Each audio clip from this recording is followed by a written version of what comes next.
And I don't say this to be hypercritical of Joy Taylor. I don't have harsh opinions of Joy Taylor. She's not someone that I didn't get along with. I basically, for the most part, just kept my distance from Joy Taylor. And I kept my distance not because I didn't like her. It's just because I knew myself. I know myself. I know what I'm capable of. And that big rack of hers that she showed off constantly, it's just, and that peanut butter skin with that big rack, like, Jay, keep your distance. That's going to get you into trouble. And so that's what I did. I kept my distance. Because when you put some woman in a job, talking sports with a bunch of men, it's a job she's not qualified for. Men can't. Men are stuck on X-rated. Men are X-rated at all time. Not in a perverted type of way. It's X-rated as in extreme. Extreme as in because we're protectors, providers, and conquerors, we always have to see the bottom line of every situation. So we see the world as men. We see the world through a XXX lens. Everything is X-rated. We see the worst possible scenario that can happen at any point in time. We see the nastiest things can get at any point in time. We can just see it. Even though we're benevolent men and we walk around, we smile, we can have fun, but we can see what anything that could possibly, that's when you're dealing with a real man, when a real alpha male, he can see. The absolute biggest thing that human beings have a hard time understanding and accepting is that there's a different perspective. Let's leave the matrix into the real world. Here we go. Hey, it took me a while to assess all of the information as it unfolded in this Joy Taylor, Skip Bayless, Charlie Dixon lawsuit. Faraje, I think that's the last name of the plaintiff in the lawsuit, and here we go. And with the thing that strikes me and that struck a nerve with me is how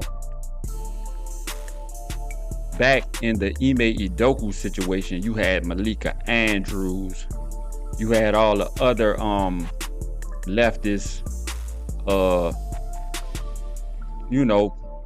commentators. They was all over Ime. They really took his head off. They crucified Ime, and that's the thing I don't like. Like, we have to look at this thing in a fair way. And when it comes to Joy Taylor, we pretty much hear crickets. So I want to break this thing down. As y'all saw in the first video that started off this video, you had Jason Whitlock explaining his situation, how he, pretty much declined working with Joy Taylor. And the narrative I've been seeing on the internet is people saying, hey, Jason Whitlock, who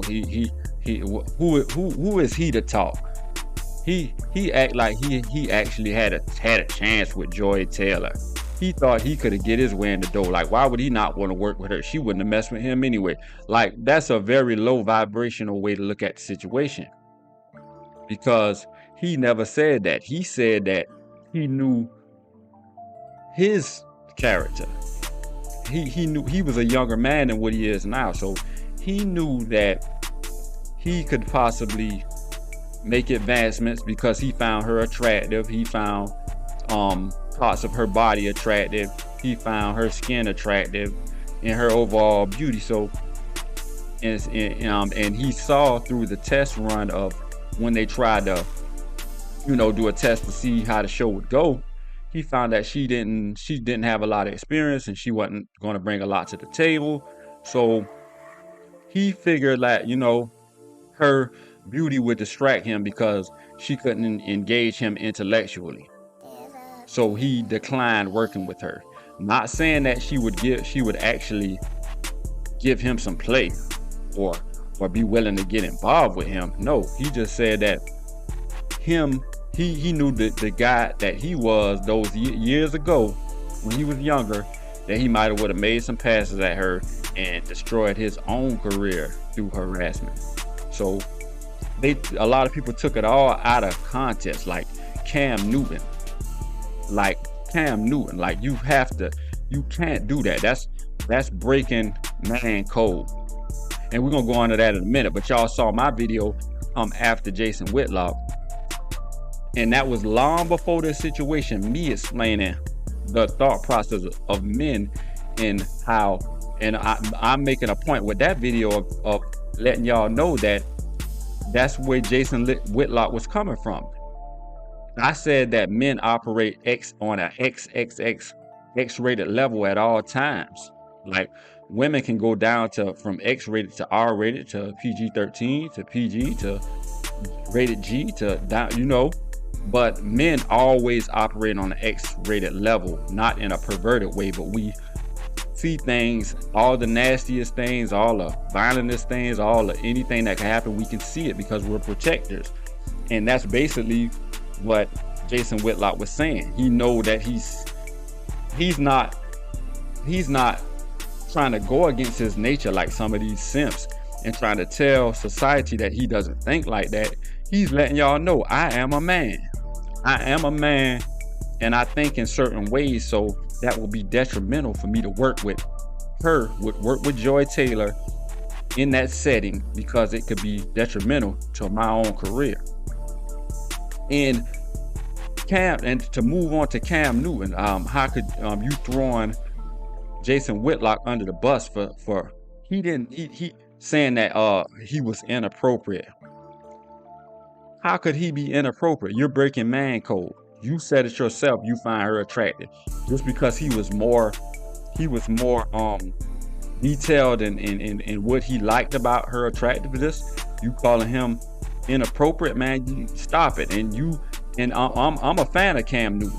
I have videos on my sports channel where I'm big up in Cam Newton, when it comes to football and how I think he should have had a better chance in the league or whatever.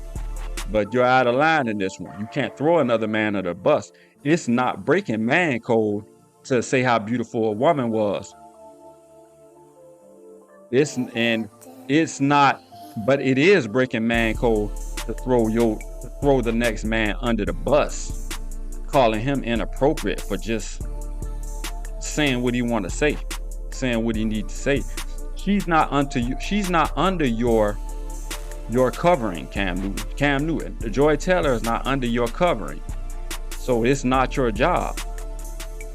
And just like I said with the and to get back to the Ime Udoka situation,